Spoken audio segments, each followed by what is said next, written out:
Seorang yang merasa pintar bernama Egy Sujana, yang bergelar Profesor, Doktor, SH, MSI, mengatakan bahwa agama yang tidak sesuai dengan Pancasila harus dibubarkan.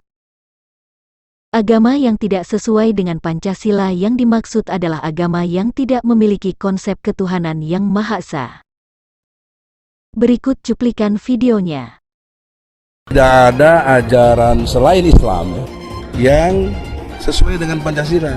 Selain Islam bertentangan, karena Kristen Trinitas, Hindu Trimurti, Buddha sepengetahuan saya tidak punya konsep Tuhan. Ajaran selain Islam harus dibubarkan. Kami nuntut ajaran selain Islam harus dibubarkan. Apakah secara fakta agama Islam memiliki konsep ketuhanan yang Maha Esa? Di dalam agama Islam dikenal dengan 6 rukun iman, 4 diantaranya adalah iman kepada Allah, iman kepada malaikat Allah, iman kepada kitab-kitab Allah, iman kepada rasul-rasul Allah. Jika agama Islam hanya beriman kepada Allah yang Esa, tetapi mengapa umat Islam juga beriman kepada para malaikat dan rasul-rasulnya? Apakah Allah, para malaikat dan rasul-rasulnya dapat disebut sebagai Tuhan yang Esa? Jika Allah, para malaikat dan rasul-rasulnya bukan Tuhan yang Esa, mengapa agama Islam beriman kepada selain Allah, yaitu para malaikat dan rasul-rasulnya? Agama Tauhid yang sejati hanya memiliki satu sumber ajaran, yaitu firman Allah. Sedangkan ajaran agama Islam tidak hanya berasal dari Al-Quran, tetapi juga bersumber dari manusia. Sumber hukum agama Islam ada 4, yaitu Al-Quran, Al-Hadits, Ijma, dan Qiyas. 3 di antaranya adalah ajaran atau pendapat manusia yang dijadikan sebagai ajaran agama Allah. Ketiga ini sebenarnya dapat disebut sebagai sekutu-sekutu Allah, karena ajarannya diadopsi sebagai sumber hukum agama Allah. Apakah Al-Hadits berasal dari Allah? Apakah Ijma berasal dari Allah? Apakah Qiyas berasal dari Allah? Apakah fatwa ulama berasal dari Allah? Apakah fikih berasal dari Allah?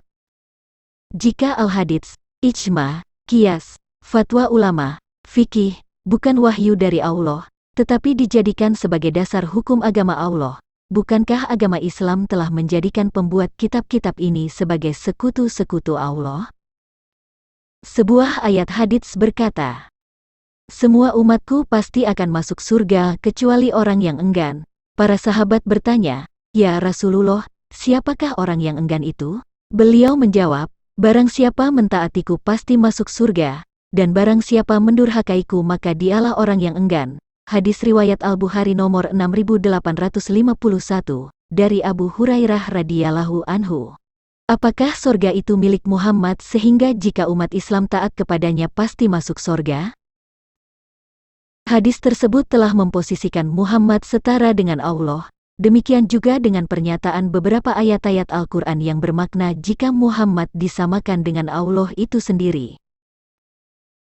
Sedangkan wahyu Allah sendiri memberitakan jika Muhammad tidak tahu nasibnya di akhirat. Katakanlah Muhammad, "Aku bukanlah Rasul yang pertama di antara Rasul-Rasul, dan aku tidak tahu apa yang akan diperbuat terhadapku dan terhadapmu. Aku hanyalah mengikuti apa yang diwahyukan kepadaku dan aku hanyalah pemberi peringatan yang menjelaskan." Quran Surah Al-Ahqaf ayat 9. Bahkan Allah mohon rahmat atas Muhammad. Innallaha wa malaikatahu yusalluna ala nabiyyi ya ayyuhalladzina amanu sallu alaihi wa sallimu tasliman. Artinya, sesungguhnya Allah dan malaikat-malaikatnya bersalawat untuk Nabi. Hai orang-orang yang beriman, bersalawatlah kamu untuk Nabi dan ucapkanlah salam penghormatan kepadanya. Quran Surah Al-Ahzab ayat 56. Kalau Muhammad sudah masuk sorga, apakah Allah, malaikat-malaikatnya dan umat Islam masih perlu bersalawat kepadanya? Bukankah seharusnya Muhammad yang bersalawat kepada Allah supaya umatnya diberi rahmat? Ketika hadis dijadikan sebagai sumber kebenaran dengan label agama Allah, sama saja umat Islam telah menjadikan Muhammad sebagai sekutu Allah, padahal Allah sendiri tidak pernah berfirman kepada Muhammad, Selain Al-Quran dan hadis, agama Islam juga menjadikan ijma dan qiyas sebagai sumber hukum agama Allah. Ijma merupakan salah satu metode dalam menetapkan hukum atas segala permasalahan yang tidak didapatkan di dalam Al-Quran dan Sunnah. Ketika umat Islam menjadikan ijma sebagai sumber kebenaran untuk agama Allah selain Al-Quran, maka dengan sendirinya umat Islam telah menjadikan ulama sebagai sekutu Allah. Padahal di dalam Al-Quran sudah dikatakan, ikutilah apa yang diturunkan kepadamu dari Tuhanmu, dan janganlah kamu mengikuti pemimpin-pemimpin selainnya, amat sedikitlah kamu mengambil pelajaran darinya. Quran Surah Al-A'raf ayat 3. Barang siapa tidak memutuskan dengan apa yang diturunkan Allah, maka mereka itulah orang-orang kafir. Quran Surah Al-Maidah ayat 44 dan lain-lain. Dengan demikian, ajaran agama Islam sendiri telah melanggar wahyu Allah SWT, sehingga berdasarkan Quran Surah Al-Maidah ayat 44, penganut agama Islam dapat disebut sebagai orang-orang kafir. Oleh karena itu, tuntutan Egy Sujana dalam videonya dapat berimbas kepada pembubaran agama Islam sendiri, karena dalam faktanya agama Islam tidak menganut ajaran yang berketuhanan yang Maha Esa. Sedangkan dalam agama Kristen tidak mengenal hadis Nabi, atau sumber lain selain yang difirmankan oleh Tuhan secara langsung maupun yang diilhamkan melalui Roh Kudus. Kristen mengimani jika Yesus atau Isa adalah Allah, yaitu firman-Nya, sebab ia berasal dari Roh Allah. Di dalam Al-Quran pun Isa diakui sebagai firman Allah. Isa berasal dari Roh Allah, seorang terkemuka di dunia dan di akhirat. Isa itu benar-benar memberikan pengetahuan tentang hari kiamat. Dan Isa adalah jalan yang lurus. Yesus dan Allah adalah Esa sebab ia adalah Roh Allah dan firman-Nya, sehingga sumber segala sesuatu adalah dari Bapa yang dilakukan melalui Yesus sebagai firman Allah. Yesus sendiri dalam keadaannya sebagai manusia tidak mengatakan jika ajarannya berasal dari dirinya sendiri sebagai manusia, tetapi ajaran yang bersumber dari Bapa. Yesus berkata, jawab Yesus kepada mereka, ajaranku tidak berasal dari diriku sendiri, tetapi dari Dia yang telah mengutus aku. Yohanes 7 ayat 16. Aku tidak dapat berbuat apa-apa dari diriku sendiri, aku menghakimi sesuai dengan apa yang aku dengar, dan penghakimanku adil, sebab aku tidak menuruti kehendakku sendiri, melainkan kehendak Dia yang mengutus aku. Yohanes 5 ayat 30. Sebab aku berkata-kata bukan dari diriku sendiri, tetapi Bapa yang mengutus aku, Dialah yang memerintahkan aku untuk mengatakan apa yang harus aku katakan dan aku sampaikan. Yohanes 12 ayat 49. Barang siapa tidak mengasihi aku, ia tidak menuruti firmanku, dan firman yang kamu dengar itu bukanlah daripadaku, melainkan dari Bapa yang mengutus aku. Yohanes 14 ayat 24. Tentang firman Allah yang diilhamkan melalui Roh Kudus. Di dalam Injil Yohanes 14 ayat 26, Yesus berkata, tetapi penghibur, yaitu Roh Kudus, yang akan diutus oleh Bapa dalam namaku, Dialah yang akan mengajarkan segala sesuatu kepadamu dan akan mengingatkan kamu akan semua yang telah kukatakan kepadamu. Di dalam Injil Yohanes 16 ayat 13-15, Yesus berkata, tetapi apabila Ia datang, yaitu Roh kebenaran, Ia akan memimpin kamu ke dalam seluruh kebenaran, sebab Ia tidak akan berkata-kata dari dirinya sendiri, tetapi segala sesuatu yang didengarnya itulah yang akan dikatakannya dan Ia akan memberitakan kepadamu hal-hal yang akan datang. Ia akan memuliakan aku, sebab Ia akan memberitakan kepadamu apa yang diterimanya daripadaku. Segala sesuatu yang Bapa punya, adalah aku punya, sebab itu aku berkata, Ia akan memberitakan kepadamu apa yang diterimanya daripadaku. Dengan demikian, sumber ajaran agama Kristen hanya satu yaitu Bapa melalui firman-Nya. Bapa sebagai tempat kediaman firman dan Roh Kudus Allah, memiliki kehendak untuk menyelamatkan manusia, sehingga Dia datang ke alam manusia dengan mengutus Roh Kudus-Nya dan menjelma menjadi manusia melalui rahim Maria, namanya disebut Yesus. Tubuh Yesus menjadi media bagi Bapa untuk menyampaikan kehendak-Nya kepada manusia, sehingga apa yang difirmankan oleh Yesus melalui mulutnya adalah berasal dari Bapa yang berdiam di dalam diri Yesus, bukan dari diri Yesus sendiri sebagai manusia. Oleh karena itu, hanya ada satu sumber ajaran agama Kristen, yaitu berasal dari Allah melalui Sang Firman dan Roh Kudus. Jadi sangat jelas bahwa sumber firman Allah yang menjadi dasar ajaran agama Kristen berasal dari Bapa melalui Sang Firman atau diilhamkan kepada para rasul melalui Roh Kudus. Dan inilah agama tauhid yang sebenarnya, seperti yang diakui di dalam Al-Quran. Al-Quran berkata, "Sungguh, agama tauhid inilah agama kamu, agama yang satu, dan aku adalah Tuhanmu, maka sembahlah aku." Quran Surah Al-Anbiya, ayat 92. Dan sungguh, agama tauhid inilah agama kamu, agama yang satu dan aku adalah Tuhanmu, maka bertakwalah kepadaku. Quran Surah Al-Mu'minun ayat 52. Jika Anda membaca ayat sebelum dan sesudahnya maka Anda akan paham jika agama yang dimaksud adalah agama Kristen. Oleh karena itu, agama yang berketuhanan yang Maha Esa adalah agama Kristen, bukan agama Islam. Konsep Trinitas. Konsep Trinitas adalah berbicara bahwa Allah memiliki keberadaan yang disebut Bapa, yang di dalamnya ada Firman dan Roh Kudus sebagai pribadi-pribadi yang berbeda, bukan berbicara tentang tiga Tuhan. Sebagaimana dengan manusia yang memiliki keberadaan yang disebut tubuh, yang di dalamnya ada roh dan jiwa. Jika Anda percaya bahwa Allah itu ada, maka tentu Dia memiliki keberadaan inilah yang disebut Bapa. Di dalam keberadaan Allah inilah firman-Nya dan Roh Kudus bersemayam dan menjadi satu kesatuan yang disebut Allah yang Esa. Yesus adalah Roh Allah yang diutus keluar dari keberadaan Allah dan menjadi manusia untuk melaksanakan kehendak Bapa, sebab Ia adalah firman-Nya. Yesus berkata bahwa Dia datang dari Allah. "Aku kenal Dia, sebab aku datang dari Dia dan Dialah yang mengutus aku." Yohanes 7 ayat 29.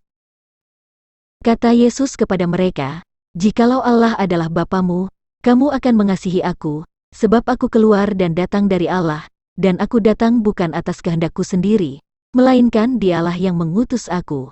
Yohanes 8 ayat 42. Sebab Bapa sendiri mengasihi kamu, karena kamu telah mengasihi aku dan percaya bahwa aku datang dari Allah. Yohanes 16 ayat 27.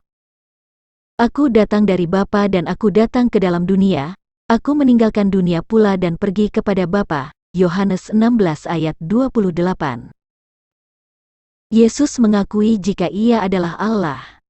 Lalu Ia berkata kepada mereka, "Kamu berasal dari bawah, aku dari atas, kamu dari dunia ini, aku bukan dari dunia ini. Karena itu tadi aku berkata kepadamu, bahwa kamu akan mati dalam dosamu, sebab jikalau kamu tidak percaya, bahwa akulah Dia, kamu akan mati dalam dosamu." Yohanes 8 ayat 23-24.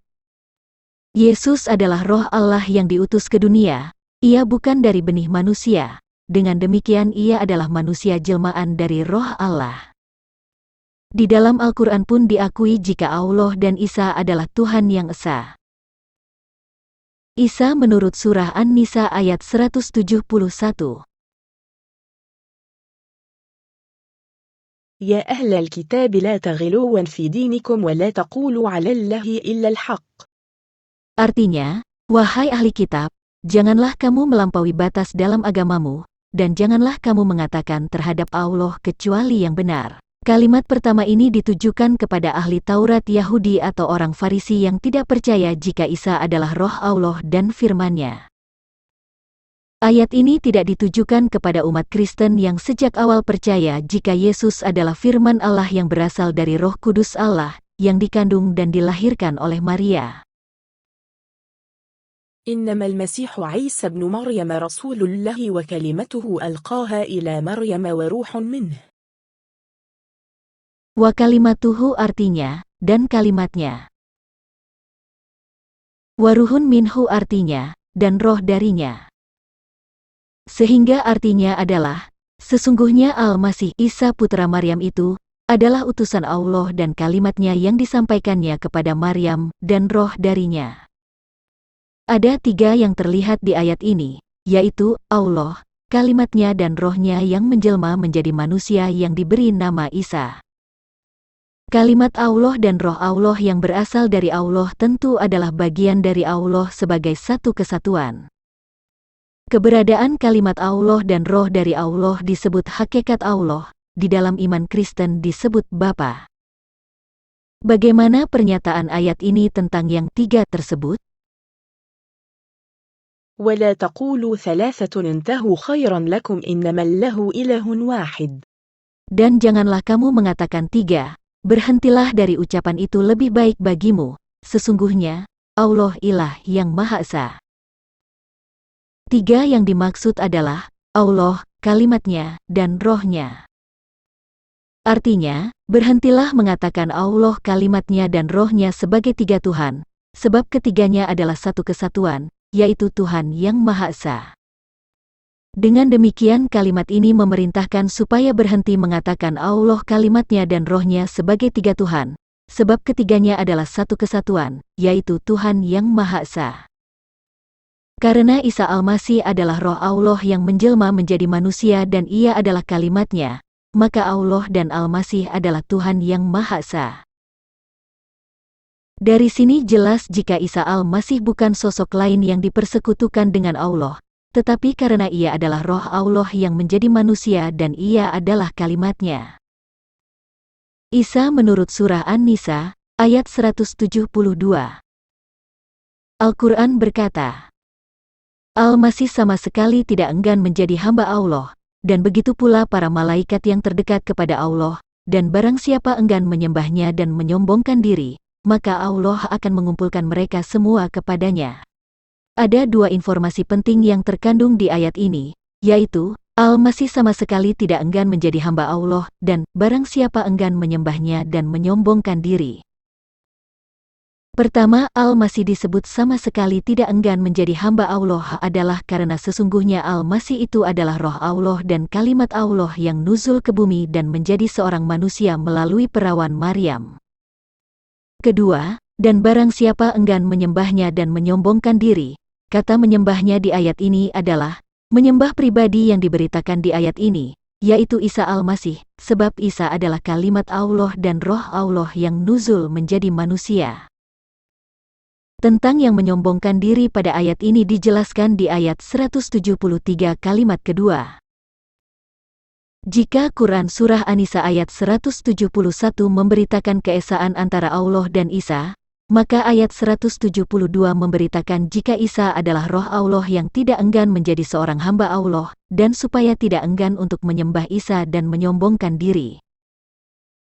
Isa menurut surah At-Taubah ayat 31.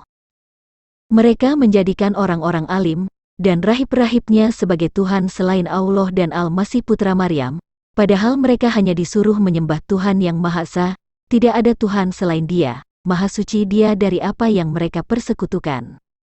Berdasarkan tafsir ulama umat Islam, Al-Masih Isa putra Maryam dipisahkan dari Allah, padahal antara kata Allah dan Al-Masih putra Maryam terdapat kata penghubung dan, yang artinya Allah dan Al-Masih putra Maryam adalah satu kesatuan tauhid Allah, sebab Isa adalah roh dari Allah dan firman-Nya. Ayat ini kalau disederhanakan akan bermakna kira-kira demikian, mereka menjadikan sesuatu yang tidak dibenarkan sebagai Tuhan selain Tuhan yang sesungguhnya. Dengan demikian, arti dari ayat ini adalah bahwa orang-orang alim Yahudi dan rahib-rahib Nasrani tidak boleh dianggap sebagai Tuhan, kecuali Allah dan Al-Masih putra Maryam. Jika Allah dan Al-Masih putra Maryam adalah Tuhan, bukan berarti Allah dipersekutukan dengan Al-Masih, sebab Al-Masih adalah manusia dari jelmaan roh Allah sendiri dan ia adalah firman-Nya. Jadi sangat jelas jika Trinitas itu adalah konsep ketuhanan yang Maha Esa yang memiliki firman dan roh yang berdiam di dalam keberadaan Allah. Sedangkan agama Islam adalah agama yang menyekutukan Allah dengan pribadi-pribadi lain, yaitu para malaikat, rasul-rasulnya, dan para ulama, menjadikan hadits, ijma, qiyas, fatwa ulama dan fikih sebagai sumber kebenaran dalam ajaran agama Allah.